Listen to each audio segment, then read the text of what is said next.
We are the anchors of Queer News Tonight, and this evening we discuss the queer headlines. Miami Book Fair, running through November 24th, highlights LGBTQ authors, including one of today's anchors, Caridad Moro, as well as Isabel Camille. The fair showcases identity, love, and storytelling at Wolfson campus. A surprising report reveals 20% get their news from social media, and especially X, formerly Twitter. Even more surprising, the information is not from professional news sources, but rather influencers. What does this say about fake news?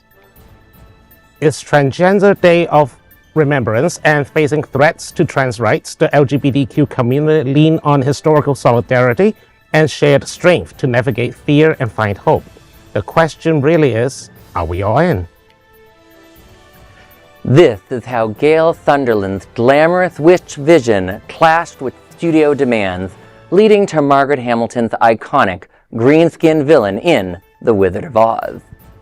South Florida's Pride Youth Band is ready to unite youth from diverse backgrounds on February 23rd, 2025 at the Parker. We have lots more on this vitally important LGBTQ cultural and artistic organization. Good evening. Welcome to Queer News Tonight. This is the world's first and only LGBTQ daily evening television news, broadcasting live and available on demand on your favorite streaming channels. We are proud to announce that YouTube has recognized Queer News Tonight, certified by analytics company vidIQ, that we now have more than 10 million views on the only daily live queer news show in the world. We are proud that we have more than 1,000 new subscribers in October, and that Queer News Tonight has more YouTube subscribers than any other LGBTQ brand in Florida. Over 500,000 of you have watched this show in the last 60 days. We thank you for watching and supporting our voice in our community. It is Tuesday, November 19th, 2024. We are live and literally out of the closet and into the headlines. So many of your important stories we are going to tell this evening on Queer News Tonight.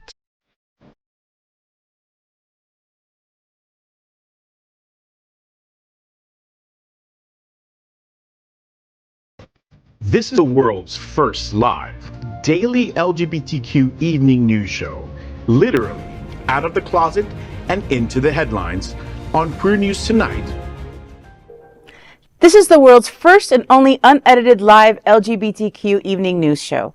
Whatever happens, unique in LGBTQ news, you will see it and hear it. Hotspots Magazine, Happening Our Television Network, is a non-profit 501c3 media company in the same model of PBS and NPR, but designed for the LGBTQ community. Our mission is to support the 11 pillars of our LGBTQ community. We want to inform and educate the key issues of lesbian, trans, Latino, Black, healthcare, seniors, students, faith, social justice, business, and queer culture.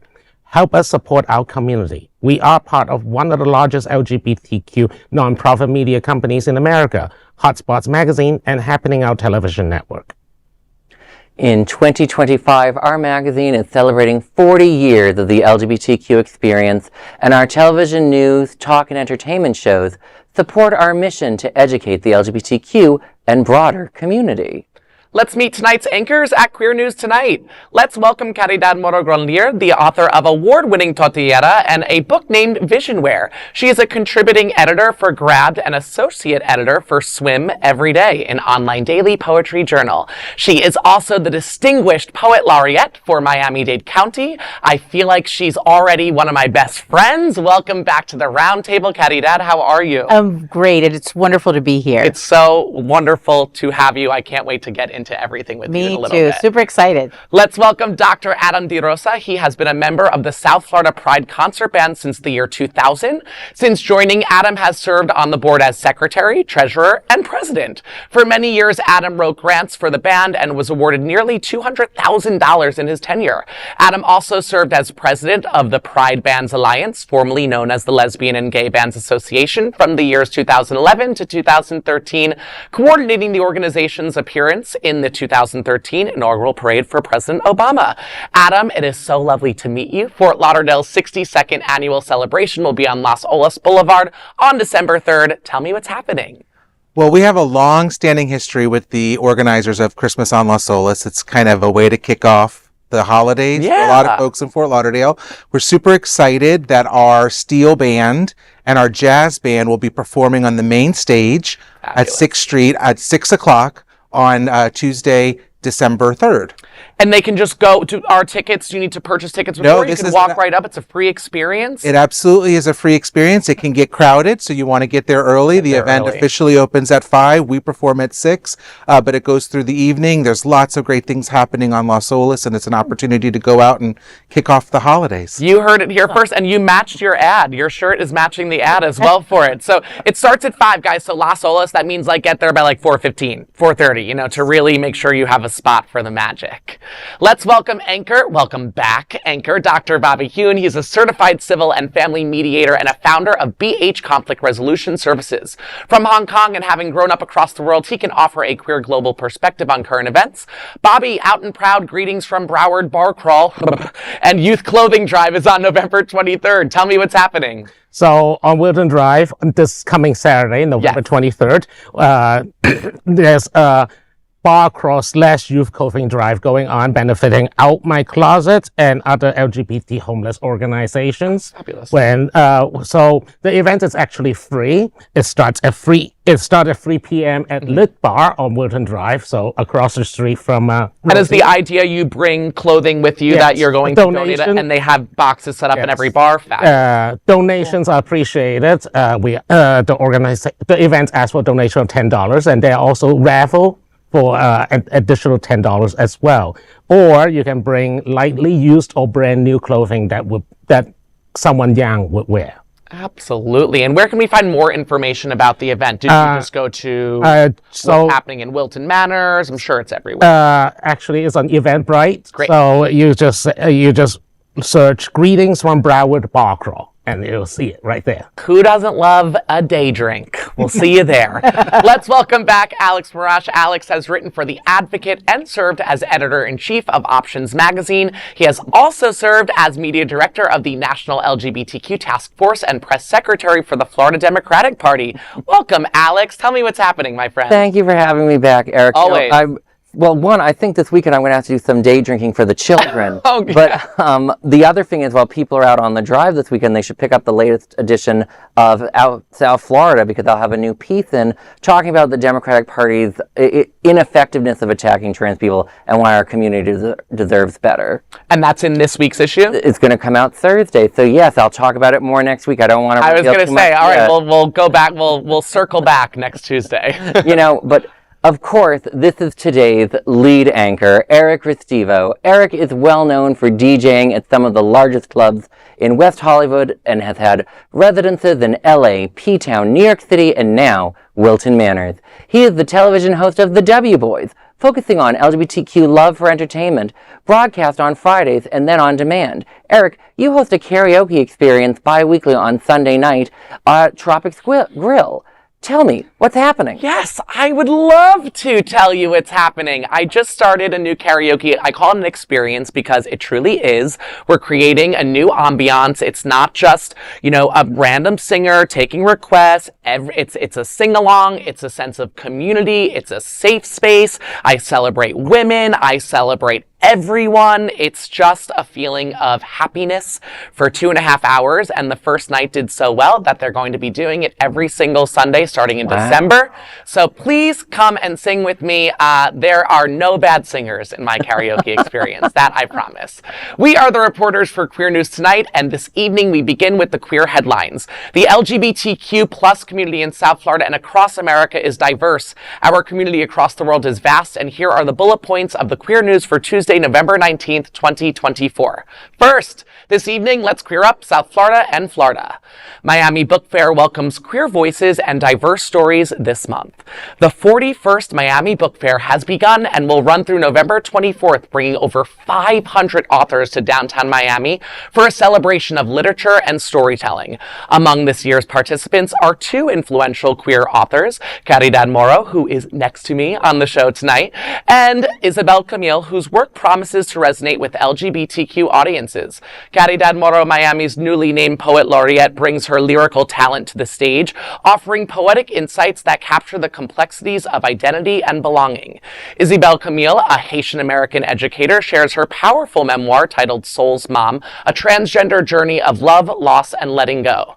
The fair, hosted at Miami-Dade College's Wolfson campus, culminates in the street fair from November 22nd to the 24th, featuring live readings, discussions, and booths. With affordable tickets and free admission for children under 12, that's awesome, by the way. It's an event for all ages. Let's hear more about the fair, along with its impact and importance in the present America, from the one and only Miami-Dade County's Poet Laureate, my new bestie, Caridad. We are proud to have you anchor at Queer News tonight.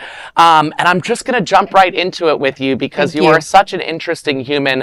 I met you 30 minutes ago and I already feel your kind energy. How important do you think in this climate right now, with what just happened a few weeks ago with the election, feels like it was yesterday and it was 2 weeks. How important to you is queer educators and being present and being there for representation for the children? You are a high school teacher, a mother, a superhero woman, and your wife is a special ed teacher. So you guys are really doing the work. How important do you think it is right now? I think it is so important to be there as a role model, as you said, to show representation and to also be an ally to the student who may not have anyone to talk to. Right. And now that the vitriol and the anti-LGBTQ sentiment is at a fever pitch, right, students are going quiet. So it's important to let them know that they have someone to speak to. I wanted to touch on that before we got into Tortillera, because I feel we spoke really quick about a student, or maybe not your student, but people at the high school who may be in a same-sex relationship and they're figuring it out. And at this time last year, they felt more comfortable than they do now. And you made it your point to normalize wife coming from a female's mouth. How much more of that do we need? We need that so much. We need that all the time. Yeah.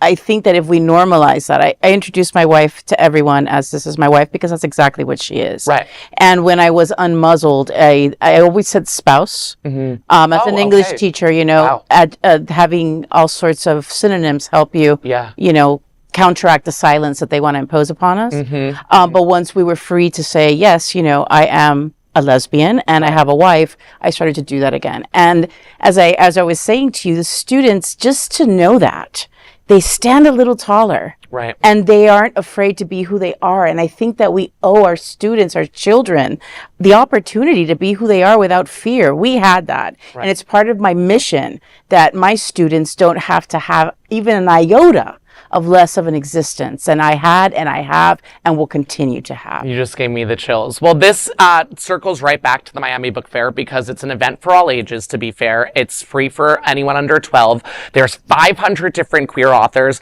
You are one of the head honchos, the main acts. Tortillera, tell me a little bit, now it's being re-released, the hard copy cover of it.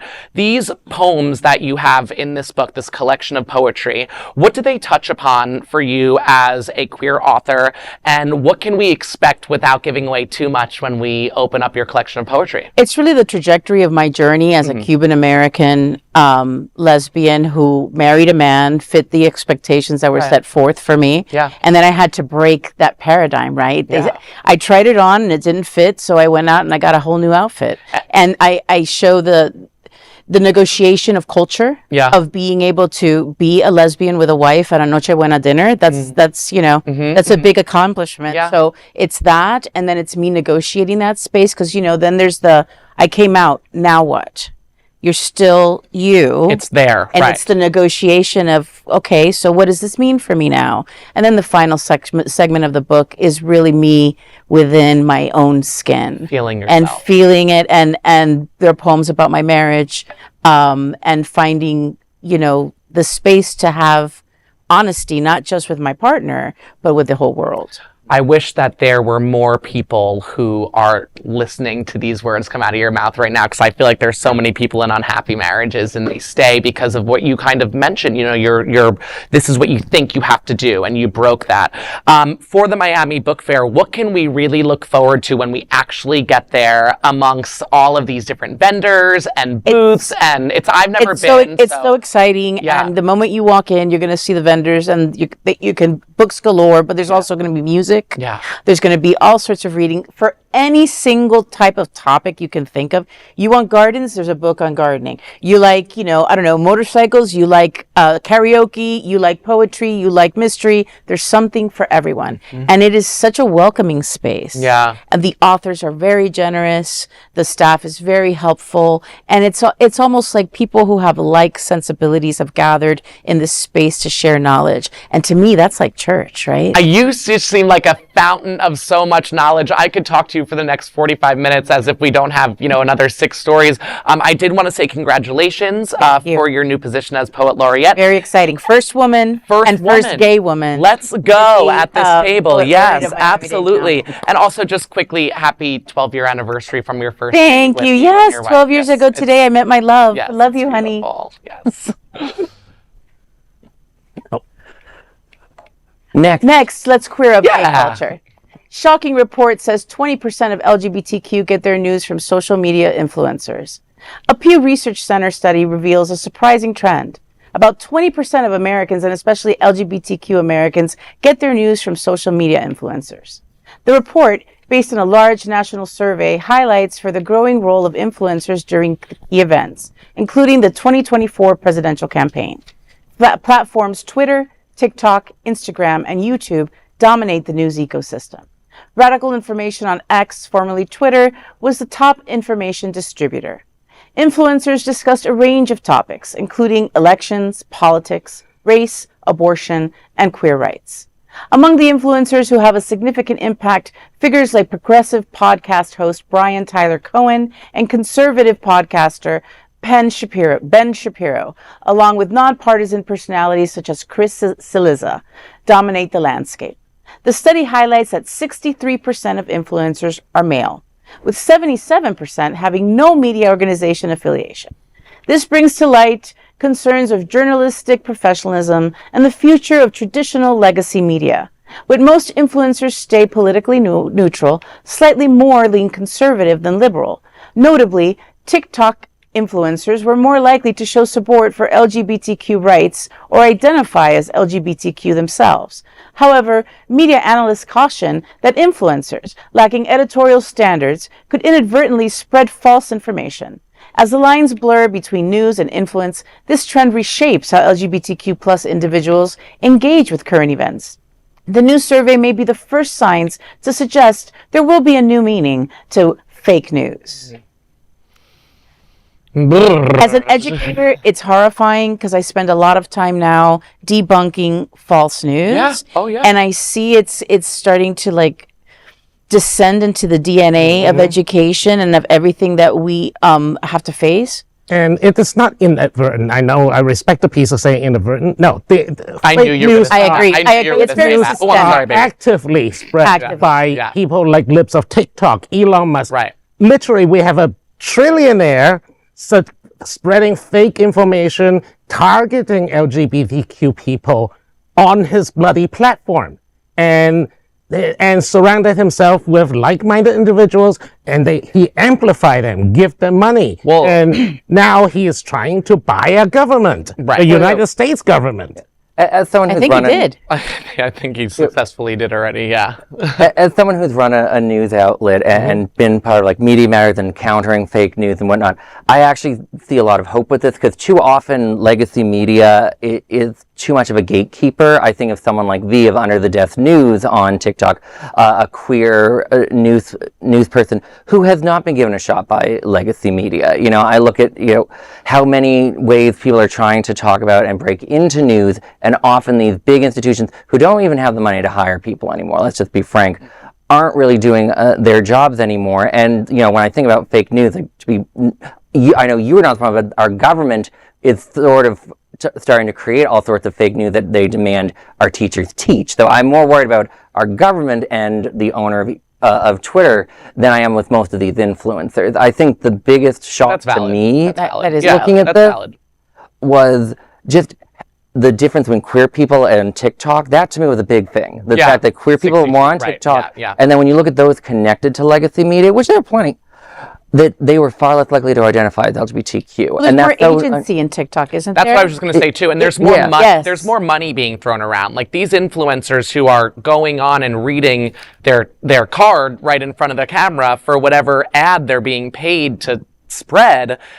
Not enough people at home are remembering this. These people are paid to say a lot of these things. They most likely do not even believe with the things that they're saying. Well, so, you know, it's a Russian influencer operation that was busted on YouTube. Okay. And then there's the suspected, I mean, Musk literally are paying the likes of Ben Shapiro and Joe Rogan and all these people. Well, their influencers on both sides of the political aisle are given money and support to talk, which is not that unusual. That's not new, right, exactly. You know, that's not new. Correct. But I still, that idea that people in legacy media are less likely to be LGBTQ, and what does that mean about media today on queer representation in mainstream media? Well, media, this is big, right? Because it's like, because we can get into so much here, because so many people commented on our part, I'm assuming our all party here, and the mockery of how, you know, Megan Thee Stallion is freaking, I was living for it, don't get me wrong, but they will hold that against us. The Democrats and our media and marketing campaign for Kamala looked sillier compared to this. Meanwhile, they're on a plane eating McDonald's and whatever, but don't get me started with that. But I think that everything in media, I think it's a much bigger conversation that's going to be had soon.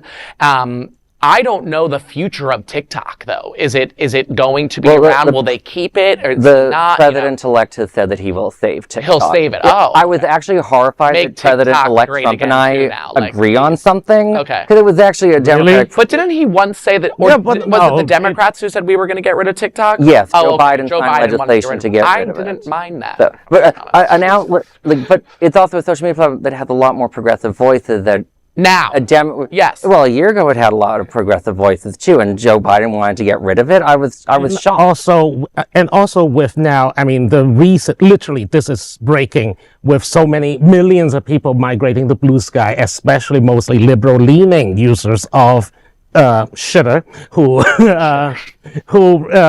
it's just done and fed up with Elon Musk BS. Twitter is going to become even more and more of a conservative echo chamber, but Elon Musk put a giant microphone in front of it so that he can pretend that the collective opinion of Twitter equals collective opinion of America. But that's not true. To me, Twitter is literally just porn now. It's not like, I'm like, I don't see anything other than porn and porn is I'm like, where's the conservative part of Twitter? All I see are people being exactly the opposite on Twitter. That's because I'm not on it. That's because you curated your. I just have a lot of friends who are on OnlyFans, and I respect their hustle, but they use Twitter for their main. Adult content creators are actually a very reliable harbinger of the direction of technology. When it transitioned from porn movies to porn videotapes. Amateur tapes, right. They switched to porn switched to VHS first, and the rest of the industry followed, and Betamax went bye-bye. And then DVD and streaming. Porn was being streamed long before any of that, right? Netflix was being a thing, and now a lot. As I read my alternative feed. That's not my professional feed. I see a lot of adult content creators are now announcing migration to Blue Sky. If they're losing porn, Twitter is going to be nothing but basically Tucker Carlson fans trolling each other all over. For those of you at home who may not be up to date or may just live under a rock, Blue Sky is everyone's new version of Twitter. Basically, that's what. It's more secure, and you can actually filter out people you don't like. And speaking of people I don't like, let's talk about me. Next, let's queer up social justice. LGBTQ Nation inspires us to consider how Transgender Day of Remembrance means to queer and trans people, and we need each other.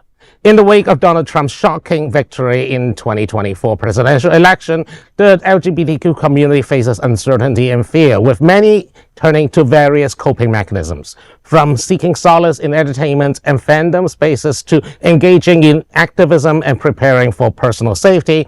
The weight of Trump's promises to ban gender-affirming care and restrict trans rights has left the queer community reeling. Despite the challenging road ahead, one clear path to hope remains: the power of community. Mira Lazine, a trans author of the recent article in LGBTQ Nation, shares her emotional and motivating personal experience showing the power of community. She shares, quote, "When I was homeless and living in a shady motel, other queer people took me in and gave me a home to recuperate and rebuild my life. When I needed a source of income, queer people took a chance on me and gave me opportunities I never could have dreamed of." End quote. Lazine says that this solidarity traces back to key moments in history: the Stonewall Uprising, the AIDS epidemic, and the tireless efforts of Black trans women. These events remind us of the strength in unity, with queer people protecting one another from persecution. In the face of adversity, the message is clear: we need each other. As we approach Transgender Day of Remembrance, it's essential to remember that no matter how tough things get, queer people are not alone. All boats rise with the tide. And Lazine reminds us that lesbian, gay, bisexual, and trans and queer people are in this together. Which actually lead me saying this, and thank you for the information from my friend and Alex.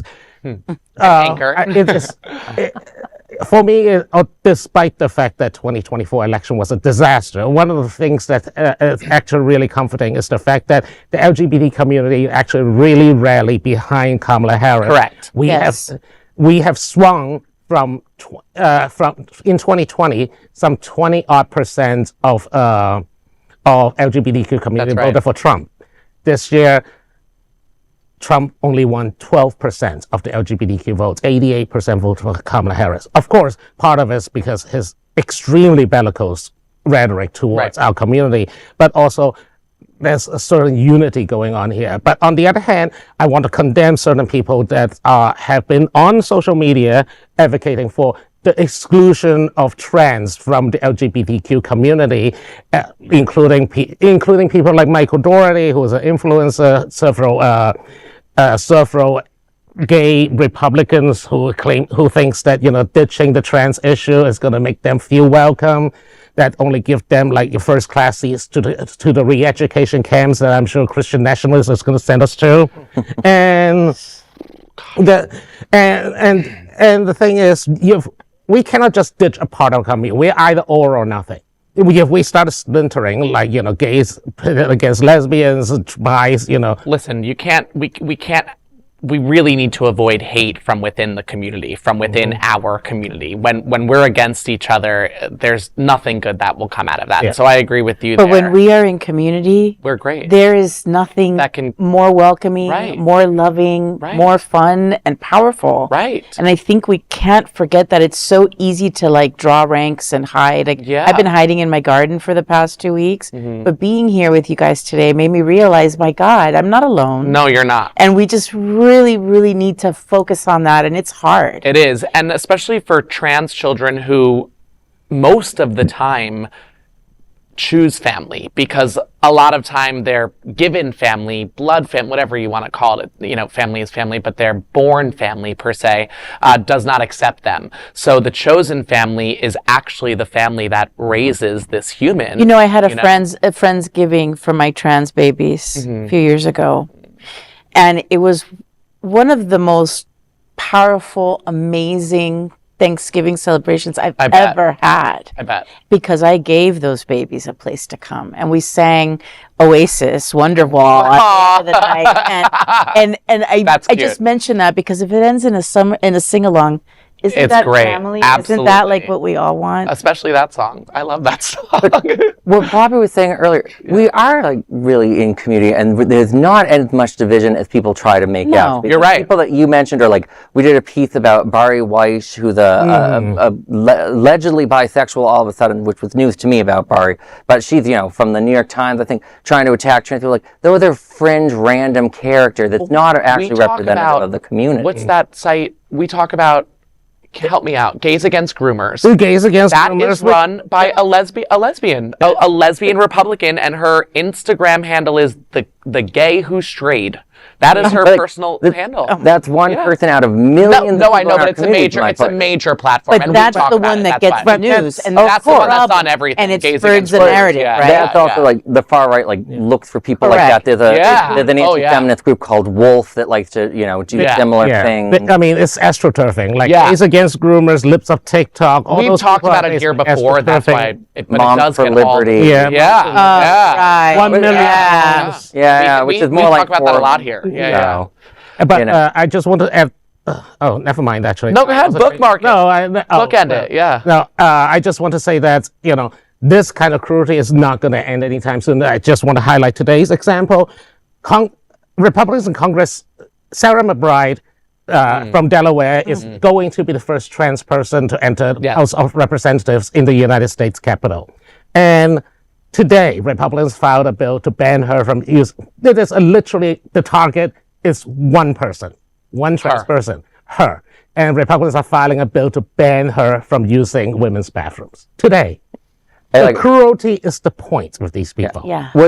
Sarah McBride also has a very passionate personal story. She lost her lover to cancer in their 20s. And she was always around in the DC scene, just this wonderful person. And to hear what Republicans are doing, I could go on all night talking about how insulted I am about that. But don't forget, everyone, tomorrow is Transgender Day of Remembrance. And next, let's queer up entertainment. If Gale Sondergaard didn't quit 1939's The Wizard of Oz, there would not be Wicked today. As excitement builds for the upcoming movie release, the legacy of The Wizard of Oz is sparking fascinating behind-the-scenes revelations from the past. One of the most iconic villains in cinematic history, the Wicked Witch of the West, was originally set to be played by Oscar-winning actress Gale Sondergaard in 1939. However, her version of the character would have looked vastly different from the iconic green-skinned witch we all know, before Margaret Hamilton was finally cast because Sondergaard turned down the role for being so ugly, essentially so wicked. Sondergaard underwent costume tests that revealed a glamorous take on the witch. Her designs included a sequin cape, a black hood, and glamorous makeup, which I would love for myself. Look that resembled the evil queen from Snow White, far from the frightening, pointy-chinned villain Hamilton portrayed. However, the studio pushed for a more ugly witch look with heavy makeup, and this is when Sondergaard just opted to drop out. She feared the disfiguring makeup would hurt her career, which was already challenging for actresses over 40 at the time. This decision of Sondergaard opened the doors for Hamilton, and the world got to see the unforgettable Wicked Witch of the West. Fast forward 56 years, and Gregory Maguire is moved in his words by the ugly green witch to write his novel Wicked, The Life and Times of the Wicked Witch of the West. 8 years later, the musical debuts on Broadway, and nearly 30 years later, the Ugly Green Witch becomes world famous in the new movie that premieres this week. Alphaba, played by Cynthia Erivo, becomes an LGBTQ icon. Broadway star Idina Menzel, the original Ugly Green Witch, told Queer News Tonight Al Ferguson in an exclusive interview that Alphaba was a queer character. To kind of get into that character every day and feeling that sort of loneliness, I think, was something that I tapped into, and maybe the queer community tapped into with Alphaba. The sort of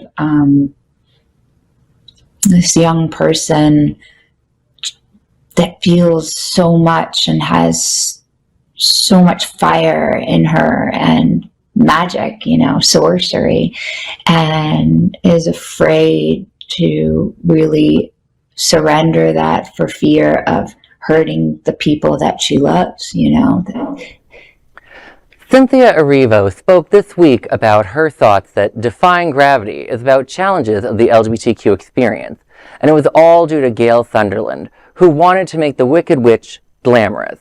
The rest, as they say, is history. You know, I'm sorry, I'm with Sunderland. I would have loved a glamorous Wicked Witch. Like, let's really do it up like that. But, you know. But then Glinda wouldn't have shown as brightly. We needed the polarity. I understand what film, yes. By the way, I mean, in Act 2, Elphaba gets her bedazzled black cape and the black hat. I don't know how much about this story, because I will say this. It said the studio pushed for an uglier witch, so it sounds like they were going to get the witch no matter what, the actress. So I don't know if it wouldn't have happened if she didn't quit. However, I was confused reading the story at first because I was confused by the quotes, and it was actually the actress who quit, Sondergaard, calling the ugly, because I'm like, it's this ugly thing is the narrative is weird to me. But the queer part of it is not weird nor new to me, because the novel was my first introduction to, I think, a character that was born with both. They make it in the first chapter to tell you that Elphaba was born with both male and female reproductive organs, making her just slightly different from everyone surrounding her. This is a novel and story where animals talk and Tin Man walk, and it's always been this. So I never really thought it wouldn't happen if she didn't say that to the role. I just think it would have been differently. Also, the Wizard of Oz tales, they all had like these beautiful villains and villains. Beautiful. One thing, another great Wizard of Oz movie was Return to Oz, that Disney actually really tried to keep to the original. And that villain there, they did a very beautiful but still scary. Wasn't that Nancy from The Craft? Yeah, and she had like 40 heads. And as a little kid, I was so freaked out by the 40 heads. Oh my God, it's streaming right now on Paramount Plus. Oh yeah, but before we get into more, did you see this film yesterday? What did you think of it? I did. I saw Wicked yesterday. I loved it. But I have a BFA in musical theater. I was up for Bach on Broadway. Didn't get it. Alex Brightman got it over for me. And then he played Beetlejuice. He's really good. It was a love letter to the Broadway production. It wasn't TV thought, they didn't TV-a-thon it. They didn't make it something it wasn't. I thought Ariana Grande was a masterclass in acting, and the singing followed. Cynthia Erivo, we will be seeing much more of her on our screens. Everything was sung live. They both did their own stunts. I got a spray tan a day before it. I wouldn't recommend that, because I just cried my eyes out, and it went by so fast. And if you know the Broadway production, you know how it's going. You know that this part one is ending after Defying Gravity. So once that starts, you're like, holy shit, this is it. The theater was standing up and applauding. People were dressed up. People were green. It was magical, and it was queer. It was lovely. It really was. So earlier this year, my book club read a book called Finding Dorothy, and it was all about Frank L. Baum's wife and her narrative in terms of the Hollywood production. So I think one of the things we think about when we talk about that is that series had been around for decades. So people not only knew the story, but it was highly illustrated by artists. So they had a very, very clear vision of what these characters look like. So they think, just like you're saying with Wicked and what people know from the Broadway, there's an expectation, absolutely, right? That you're gonna be kind and honor the source. Absolutely. Material, so I'm gonna admit that I've never read the books. You should read the book. And that my only connection is to the movies, because it came once a year and it was like a rite of passage to my house. Right. But this actually is so beautiful for my whole ethos, because you always got to go back to the book. You have to read the book. You'll read it so fast. Always. It's so I'm good. making my list. Read the thing that might take you for a loop is MGM invented the ruby slippers, so there'll be silver slippers. So that confuse well, you. That was because the book originally was some it was a little more grotesque. It was a little more grotesque, It was a parable about silver standard versus gold standard. Right. Well, it came out during the Depression. And it was Wizard of progressive era. But the thing is, I have known so many baby gays who does not know what Wizard of Oz is, who Judy Garland is. We're losing a... Do your homework. Do your homework, people. We need to have then Wizard of Oz nights. Let's do it. You tell me when. Oh my I'm there. I'm going to do a gosh. Wizard of Oz trivia theme tomorrow night at the pub. I'll see you there. Oh, Lord. I 9 love p.m. it. And really read the book. I'm going to ask you. I will read the I'm going to book. circle back I will. on that. Next, let's queer up. Today's great. Let's queer up South Florida and Florida. South Florida Pride Youth Band set to shine in 2025. The South Florida Pride Concert Band proudly announces the 14th annual Pride Youth Band program, bringing music and unity to South Florida students. Open to all high school students, the program fosters artistic excellence, diversity, and resilience against bullying. Renowned conductor Sheldon Williams, Associate Director of Bands at West Virginia University, and Dan Bassett, friend of the show from last week, Artistic Director of the Pride Concert Band, will lead this year's ensemble. It will take place on Sunday, February 23rd, 2025 at the Parker, a gorgeous venue in Fort Lauderdale. South Florida Pride Bands is one of the nation's largest LGBTQ cultural music organizations. The Pride Youth Band is vital to the South Florida community, especially in light of the recent attacks in Florida on LGBTQ plus youth. Dr. Adam DeRosa, by the way, also celebrating 15 years with your partner. Congratulations. Yes, thank you very much. A band member since the year 2000 and the president. You are an anchor with us tonight, and you are here to shed light on the Pride Youth Band, its significance and highlights, and other future performances. Welcome, Adam. Take me to the beginning. Thank you so much. You're welcome. I appreciate this. The youth band, the idea of it was occurred in 2011 at a board meeting where we were trying to find an opportunity, and it was at the time where the It Gets Better movement was happening. And as adults, as openly gay musicians, we thought, how do we give back? We were also having students under 18 knocking at our door to join our band. And we're an 18 plus organization. So we said, why don't we do a youth band? And so myself and Dan Bassett, we kind of created this. And then in 2012, it debuted. We had 25 really eager and many openly gay students who performed themselves and then side by side with our organization. And since then it has evolved. It was always a special experience. Our high school students are incredibly busy. So this commitment for them is 4 weeks. We get them at the beginning of February. They have 3 Sunday rehearsals and then we do a concert. Wow. So that kind of turnaround is amazing. And we always wanted it to be scholarship driven. Not for any sort of academic merit, but for leaders, that they're coming and participating in what we call an honor band and playing music that maybe they can't play in their high school band and being around very like-minded students. So all of that, fast forward to 14 years later, we've given away over $200,000 in scholarships. Yes, yes, yes. This is our 3rd year that we're partnering with Floatorama. Floatorama has a soloist competition. That soloist will win $7,500 towards college. And this year, Floatorama is our presenting sponsor as we move into the Parker Playhouse, which is a huge thing for any arts organization. That's major. That's major. So that's where we are, and we're super excited. We start rehearsals with our adult band in January, and we see the students at the beginning of February, and then the concert tickets are already on sale. Go to the Parker website. Is on, as you mentioned, February 23rd at 7 o'clock. It's a wonderful evening, an audience filled with the students and their family members. Keep in mind, some of these students, when they perform at their school, they perform in the cafeteria. So being able to go to a venue like the Parker is super special for them. So special. Yeah.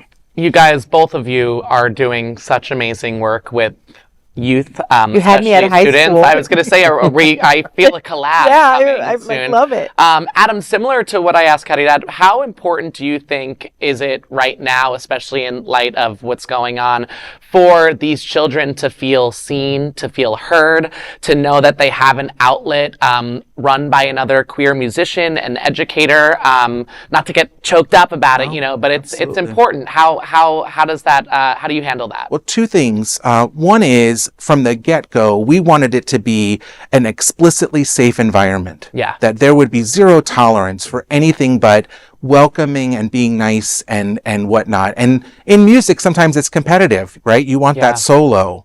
You want to sit in a circuit chair. But we also wanted it to chair be one, an honey. environment. The other thing that I think is important is, our organization, the South Florida Pride Bands, we're coming up on 40 years. We're one of the oldest LGBTQ plus arts organizations in Florida. And I think the other piece of it is telling these students that even though you might not pursue music as a career, music can always be part of your life, and the community band movement, whether it's an LGBTQ plus band or other, that you can continue to make music. And I think that message, and they see the adults ranging from 18 to 80 that they play next to, that we get together and this is our leisure activity and really kind of something to do. It gives them the idea that, you know, I'm going to go to college and be a lawyer, but I can still play my flute. You sure can. You sure can. And so that's important to us, to keep that music going, even if it's not how they're going to make a living.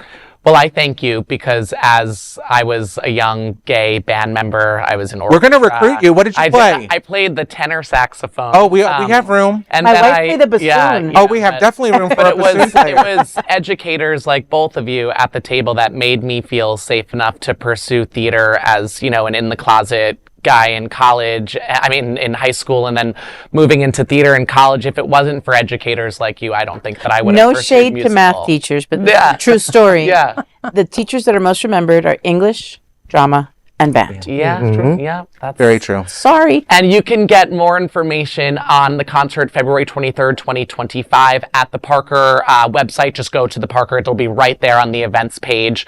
And Adam, thank you so much. Thank you all so much. I really appreciate it. Yes, we're happy to have you. Next, we are proud of our special partnership with Sunshine Cathedral, the world's largest queer church here in Fort Lauderdale. Supporting that partnership, we are broadcasting from our permanent set here at Sunshine Cathedral at the Happening Out television studios. We broadcast Sunshine Cathedral's Sunday International Service at 10:30 a.m.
Visit Lauderdale, everyone under the sun.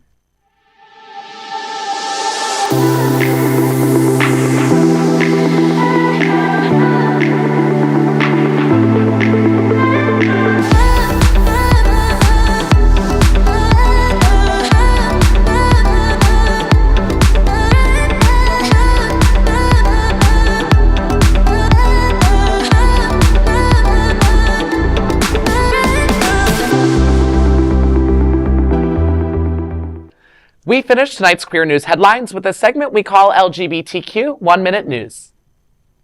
LGBTQ 1 Minute News, let's queer up entertainment. Denzel confirms his same-sex kiss has been deleted from Gladiator 2. Director Ridley Scott's Gladiator 2, set in ancient Rome, has stirred buzz for cutting 2 same-sex kisses from its final cut. Star Denzel Washington revealed his character Macrinus shared a passionate kiss with another man. Talking about the removal of his kissing scene during the final cut, Washington said, quote, "I actually kissed a man in the film. I think they got chicken," end quote. Paul Mescal also revealed that his unscripted unscripted forehead kiss on Pedro Pascal didn't make the final edit, though Scott has promised its inclusion in the director's cut. Despite the cuts, the film boasts queer talent, including Mescal and out actors Derek Jacobi and Matt Lucas in supporting roles. Fans hope the director's cut restores these moments of queer representation. I've been a fan of director's cuts since they Scream let out the director's cut, but it doesn't matter to me so much. The fact that we've got queer actors in the film, I'm happy just to see that representation. Well, let's face it, there are only two words that explain this cut. Foreign markets. China will censor it. Certain area theaters, such as certain markets such as Malaysia, will ban the film outright if there's any kind of same-sex activity. So it's understandable to have to cut it. But that global perspective, Bobby Huen, see?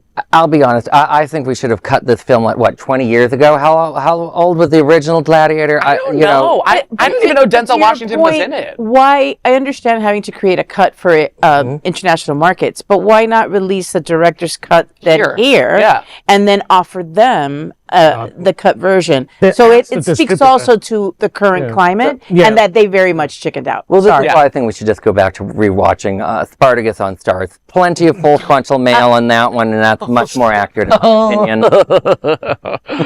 Oh, Alex. Well, next, LGBTQ 1 Minute News. Let's queer up gay culture. What is the world coming to when people are writing sexy fan fiction about Donald Trump and Joe Biden? Hold on. You okay? Let me stop my dry heaves. Fan fiction featuring Joe Biden and Donald Trump as romantic leads is making its way onto platforms like Archive of Our Own, also known as AO3, and Wattpad. Yes, the same spaces where LGBTQ fans celebrate Good Omens, Lord of the Rings, and One Direction. There are about 65,000 words on AO3 with the ship between Harry Styles and Louis Tomlinson. That said, the existence of explicit fanfiction featuring outgoing Democratic President Joe Biden and Republican President-elect Donald Trump is something we never imagined or wanted to encounter. It's a book or it's a comic? No, it's fan fiction. It's like prose. The Scent of Pat. So that's a. Wattpad, both Wattpad and Archive of Our Own. Actually, I know that AO3 accepts also artistic entries like drawings and such. So it's just fan. Yeah, fan drawing. But the vast majority of them, absolute majority of them, are prose, basically erotic stories or romantic stories. So when I see fan fiction graphics of movies, they come from this website. Yeah, well, I mean, you'll see a lot more in terms of graphics on Tumblr. Oh, okay. AO3 is more for words because Tumblr is not very good with hosting. It's very tiny and difficult to read. But what happens is that what's funny is that one of the very earliest fan fiction thing is gay. Spock/Kirk. Oh yes, I've seen that one. And much easier on the eyes than the last one. But that all the way back in the 60s, that's when fan fiction started to develop, and now it's rolling into a ball. You can find fan fiction of just about anything, about anyone, from boys. Yeah, I mean the Beetlejuice 2 poster was fake until it was real. It was, you remember when it was just rumors and then it was real? Yeah. I do, but you know what? I first want to thank Queer News Tonight for not trying to find too many photos of Trump and Biden making out. I think one hint was enough for me today. And thank you for engineer. I really have to say to our audience and to those online that write this, you boomers are into really weird kinky shit. I do not understand how you guys connect this. Boys, I'm sticking with Wizard of Oz. I'm sticking with Caridad. Let me put it this way. I mean, I'm gonna need a lot of martinis to wash away this particular bit of information out of. If only there was a fundraiser you could go to on the 23rd. And next, I cannot wait that long. LGBTQ 1 Minute News. Let's queer up religion. Trump's religious leader says there will be no more rainbow flags after January 20. Controversial televangelist and Christian nationalist Kenneth Copeland proclaimed in his recent Sunday sermon, "Now the atmosphere has been cleansed. No more rainbow flags. No more." Then an audience member responded, "Thank you, Jesus." Copeland, a member of Trump's Faith Advisory Council, linked his remarks to a broader so-called spiritual awakening and targeted LGBTQ symbols, Margaret Sanger, and Planned Parenthood. The true axis of evil. It is not surprising, though. Before Trump's election, he led a prayer during a broadcast of the Rescue America tour, where he asked God to, quote, break the power of the homosexual, lesbian spirits that are trying to ruin our children and ruin this nation, end quote. This hypocritical televangelist lives in a lavish $6.3 million mansion and owns a $20 million private jet. Despite his evangelical and anti-LGBTQ rhetoric, allegations of sexual abuse and other controversies continue to follow him. I see a story like this, and I just want to start with, I love my homosexual lesbian spirits. Like, you need more of that in our lives. Agreed. I also want to bring up a serious policy point. People forget Joe Biden signed into legislation banning rainbow flags at our embassies. And so, this has actually already been started by our government and is being perpetuated by another administration. And it's so sickening to watch. For me, it's like, does it really bother you that much?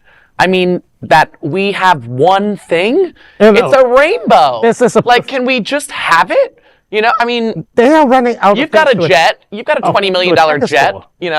They're running out of things to attack us for. That's the problem. The reason that they are so hyper focused on trans issues is that the rest of the alphabets don't work with political attacks anymore. By and large, people are very comfortable with gay, lesbian, and bi people, and therefore trans is the not normal the gay one. guy Yes. as JD Vance called it. I can't. To fact check you, Bobby, he was talking about the homosexual lesbian spirits, but I digress. But the thing with these preachers, with these hucksters, or as I call them, religious grifters, they are simply just trying to stir up, donations from the ignorant and the poorly educated and the hateful. I'm sure we will find out some terrible story about this man in the next 3 months, because this is what he is trying to do. He's trying to distract us all, get rid of the rainbow flags. Let's focus on the homosexual lesbian spirits who are welcome in my home, honey. So just stay tuned. This guy looks like he's got bad news written all over him. LGBTQ 1-minute news. Let's queer up social justice. Say it ain't so. Florida Senator Lara Trump. Florida Governor Ron DeSantis is facing mounting pressure to appoint Lara Trump to the U.S. Senate seat vacated by Marco Rubio. MAGA supporters, including Elon Musk and Donald Trump Jr., are lobbying hard. I would say excuse me, but I don't care. Are lobbying hard for the former TV producer and Eric Trump's spouse. Lara Trump, who hasn't been officially approached, told Fox's Maria Bartiromo she'd strongly consider the role. DeSantis has until January to decide, but this pick could redefine his political alliances and will also impact the LGBTQ community of Florida. Lara Trump is as anti-LGBTQ as they come.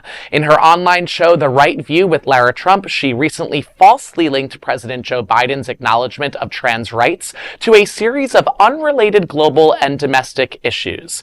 She also criticized the Biden administration for acknowledging Transgender Day of Visibility on the same day as Easter Sunday. Listen, it's been a lot. She's married to Eric Trump. That's all I got for you. It's like, yeah, I, for fear that I'm just going to say something awful, I'm just going to say no. No. That's my comment. No. No. And aren't they want to be done with legacy and equity appointments and the all the special favors they say we get, and they want to elevate her? Oh, it was never about. I mean, they attack DEI, but they want to protect legacy because they want to perpetuate white supremacy and patriarchy. Correct. And privilege. This is an excellent opportunity for the Florida Democrats if they do pick her. Because the other option is he could pick himself, which is also a terrible idea. But whoever he picks is going to be a monster. So I say, sure, go with Lara Trump. She sounds absolutely terrible, and hopefully the Democratic Party will find a good candidate this time. You know, no offense to Debbie Muthel-Powell, but she ran on working with Trump, and that didn't work. Before that, we had, you know, an ex-cop who was known for losing her gun, and I just like, let's find you know, Florida has good Democrats. I've met them. They're all over the state. This is an opportunity for 2026. Come on, Lara, we can take you on. You know. Mm-hmm. Good point. Well, any other comments on this? Well, then, Lara I'm Trump, done. No. Then Good on her. That is today's news for the LGBT community on the world's first and only daily LGBTQ evening news show. If our community is important to you, share this news with your friends and family. Join the conversation on your favorite streaming platform. Queer News Tonight is the only live LGBTQ digital television show in the world that is out of the closet and into the headlines. We need your support. If our community is to grow, we must tell our stories and bring them to the attention of the broader world. This is the only place in the world that tells these type of stories, types of LGBTQ stories, sorry about that, emotion and sound. That is the passion of Hotspots Magazine, Happening Out Television Network, and Queer News Tonight. I'm your anchor, Eric Restivo, and on behalf of these fabulous LGBTQ reporters, the anchors of Queer News Tonight, including Caridad Moro-Gronlier, Adam DeRosa, Dr. Bobby Huen, and Alex Morash, we will see you daily at 8 p.m. And to our LGBTQ world, we wish you good night. Good night.